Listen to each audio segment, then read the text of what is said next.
Hello and welcome back to another tutorial of sorts. This is going to be sort of an integration of two of my favorite softwares actually. Chat GPT, which is obviously the more contemporary one. I've got a couple of messages around here saying it's under high capacity or it's reached high capacity. So there's no promise that this will stay on. I'm assuming now that I'm logged in, I should have a continuous session, but we'll see. We might get cut short. And we're going to be working again with Blender. Actually, I don't think I've worked with Blender before on this channel, except for the backrooms video. But I've used Blender for a couple years now. Done a lot of creative projects with it. Arguably my favorite software to work with, if not Stable Diffusion. I kind of go between that and Blender. So, but Blender as a creative tool is honestly insane. The amount of progression and updates and plugins that you can use, it's mind-blowing, the amount of features. One thing we're going to work with, or actually the only thing we're going to work with today in integration with Chat GPT is going to be the scripting tab, which is something I've never really touched. In fact, if you speak to the average Blender artist, the majority of them will say, yeah, I've never really worked with the scripting tab. It's sort of a, not really a lesser known tab in Blender. It's just not something most people go for. Scripting, of course, is a tab where you can import or write custom Python scripts to automate your workflow or to offer more fine-tuning, I suppose, in your scene or your model, whatever it is. I'll be honest, I don't really know what a really good use case for scripting would be. I suppose automation, or if you have a really complicated scene and you have a lot of moving parts that are supposed to be autonomous. I'm not sure. I'm just kind of thinking out loud here. But what we're going to do, let me sort of resize this so we get a good view of our 3D viewport. Go back here. Hopefully we're still here. Okay. So I'm going to show you a few examples that are proven to work, prompts that are proven to provide valid scripts. And then for the rest of the time, I'm just going to think off the cuff and just try to come up with some stuff on the spot. So this was something I've seen demoed previously. It's a very simple script, or at least the script it's going to produce. I'll just say capitalize that, write a Blender script that gen. Been having some finger issues lately, which is why I can't type as well. Write a Blender script that generates 20 circles in a ring around the origin. Oh no, not circles, spheres in a ring around the origin at a radius of 1 meter. Pretty simple, right? We're just looking for, I guess, sort of a, just exactly what I typed there. A ring with hopefully equally spaced spheres at a radius of 1 meter, and given that unit in Blender, the spheres should be relatively small. Again, I didn't specify the sphere size, but let's see what this gives us. So as soon as I sent that over, yeah, as you can see, it's not going to save my script here on the left side, which is a bit unfortunate. Ooh, let's see what it's doing here. Okay, so we're importing BPY. Okay, oh, this is a very short script. I ran this exact same prompt weeks ago. I got a much longer thing. Oh, we have a copy code thing. Forgot about that. Okay, so let's do this. If we go here, up to the scripting, I clicked new. We should just be able to copy and paste. And then run script, Alt-P. Okay, so it didn't work this time. In fact, it looks like we have, if I'm seeing this right, a couple sphere. Okay, are these superimposed on each other? They are. We do have 20. Interesting, interesting. And it's not even centered, too. Okay, well, this is obviously a different result. Can you update the can't type script so that the spheres are spaced out in a ring. Kind of being nondescript with the radius here. Well, no, I specified the radius, yeah, 1 meter. This looks, I'm not sure, why is it defining an angle? For I in range 20, angle is 2 pi divided by 20. Okay, that's the equal spacing. Okay, wait, this might work. Let's try this now. We'll go here, clear the script, clear all of these objects, repaste that, and what is it, Alt-P to run? Beautiful, beautiful, okay. Yeah, I guess I should have been more detailed in the initial prompt, or more specific. But yeah, this is sort of what I got a few weeks ago. As you can see, we have these spheres. These look like UV spheres. Yes, these are UV spheres, as opposed to icospheres. It's a very interesting process, the way the model determines, or rather the scripting determines whether or not to use icospheres or UV spheres. There are many ways you could go about producing this result in Blender. If we look here more closely at the scripting, we can see, and I'll be honest, I'm not a Python expert. I have actually never coded with Python to a large extent. So, but you know, I can sort of read in between the lines here. We're defining some equal spacing here. I can see this is 2 times, what's this, pi, the pi function, divided by 20. This is going to give us an equal angle. We're defining 2 variables for angles. Is equals 0, location equals x, y, z. Okay, so we're just placing spheres at each of those angle points at this scale. I suppose I might have butchered that, but you know, you can sort of see exactly what it's doing, producing this result. So we're going to get into some other things here. I guess I got to be in the window. Okay, mouse is lagging a bit. There we go. Okay, so let's try something else. Write a Blender, and this is sort of an interesting use case. You've seen some of these text to 3D models. I know Google has one. I forget what it's called, but you also have Nerf models, and what is it? Dream Fusion. I believe it's Dream Fusion or something like that. Dream something. Text to 3D models. These sorts of models aren't very good at the moment, simply because of the training data, which is insufficient. Certainly there are thousands, perhaps millions of 3D models out there, but to gather enough to comprise a sufficient training, data training set, that's sort of a challenge. So we don't have very clear models. But an alternate way to create or take text and produce 3D with it is through here, which is, I could say, write a Blender script. I mean, we pretty much did it in the last example. Write a Blender script that creates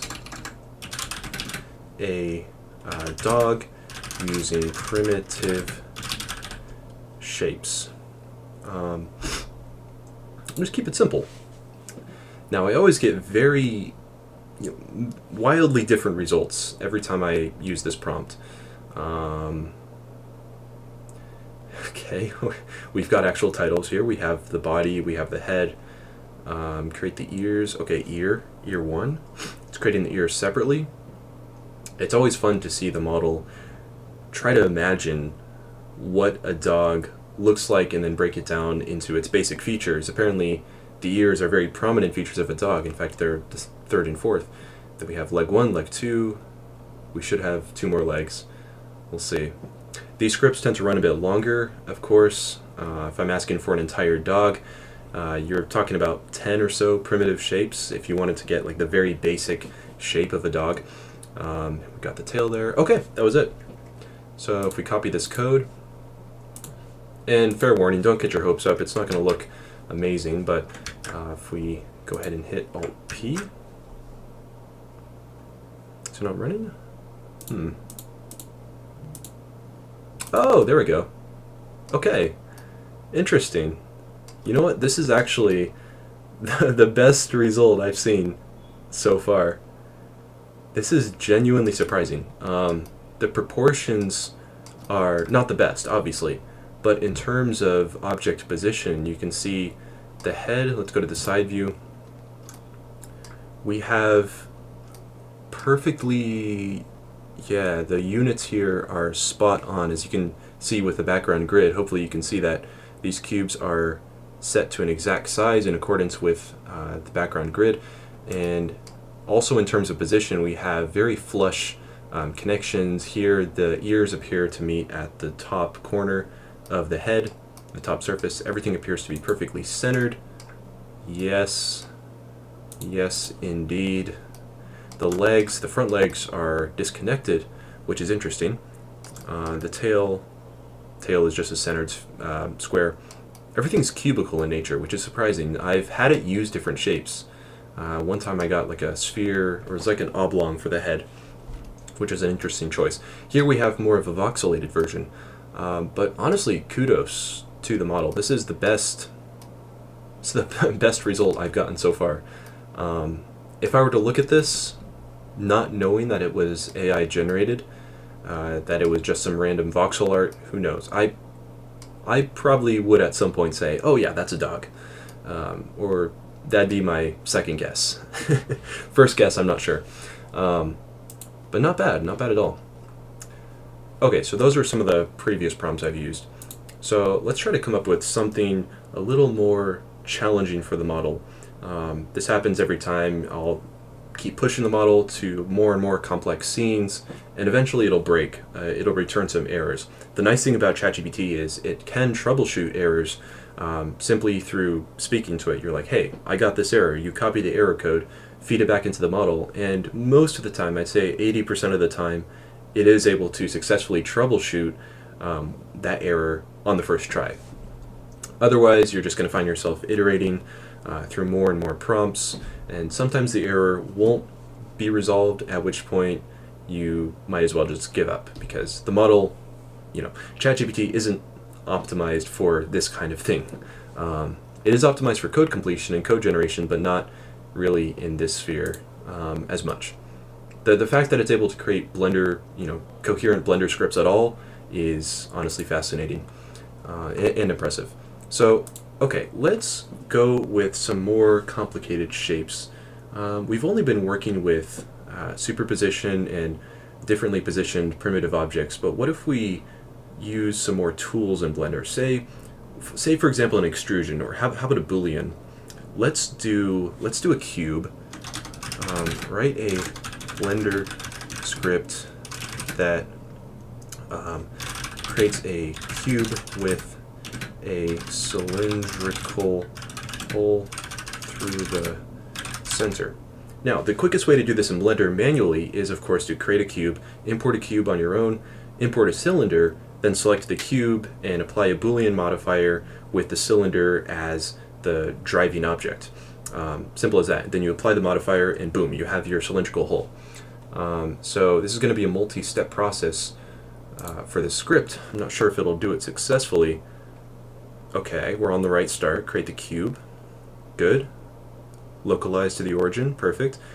Create the cylinder. Also localized. Beautiful. Subtract. Object modifier type Boolean. Difference. It should be difference modifier. Yep. Okay, I'm blown away. Genuinely. I mean, that impressive. I already know this is going to work. I mean, I don't really. I mean, we'll see. We'll see. I am 99% confident this will work. Okay. Do we just have to hide that? Nope. Oh, we did get an error there.